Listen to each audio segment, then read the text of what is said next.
Hello అండి అందరికీ. ఈరోజు నేను మీకు చూపించబోయే రెసిపీ బీరకాయ పులుసు. పుల్ల పుల్లగా కారంగా చాలా బాగుంటుందండి. ఇది చపాతీలోకి మాత్రమే చాలా బాగుంటుంది. ఒకసారి తప్పకుండా ట్రై చేయండి. బీరకాయ పులుసు కోసం ముందుగా మనం కొంచెం చింతపండు నానబెట్టుకోవాలి. ఒక పెద్ద సైజు టమాటాని ముక్కలుగా కట్ చేసి పెట్టుకోవాలి. అలాగే బీరకాయని కూడా ముక్కలుగా కట్ చేసి పెట్టుకోవాలండి. కొన్ని ఉల్లిపాయలు తీసుకుంటున్నాం. ఒక చెరువులో ఒక 4 టేబుల్ స్పూన్స్ ఆయిల్ వేసుకుంటున్నామండి. ఆయిల్ బాగా వేడెక్కిన తర్వాత పోపు దినుసులు అన్నిటినీ వేసేసుకుంటున్నాం.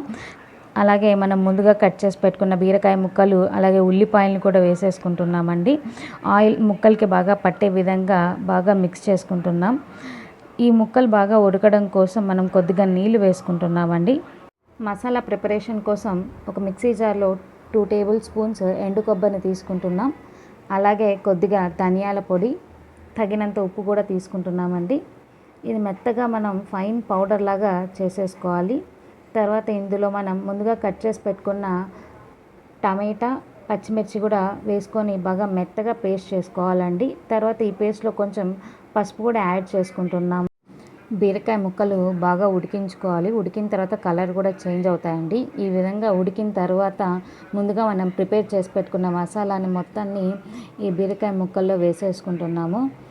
మసాలా అంతా ముక్కలకి పట్టే విధంగా బాగా కలుపుకోవాలి. అయితే పులుసు చాలా పలుచగా ఉందండి. మనం చిక్కగా అవ్వడం కోసం కొద్దిగా పప్పల పొడిని తీసుకుంటున్నాం. మనం ముందుగా నానబెట్టుకున్న చింతపండు నీళ్లు తీసుకుంటున్నామండి.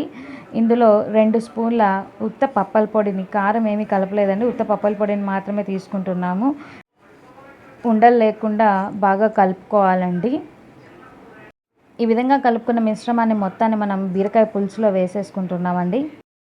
పులుసు బాగా ఉడికిన తర్వాత మనం స్టవ్ ఆఫ్ చేసేస్తామండి. పూర్తిగా చిక్కబడిపోతుంది. అంతే అండి.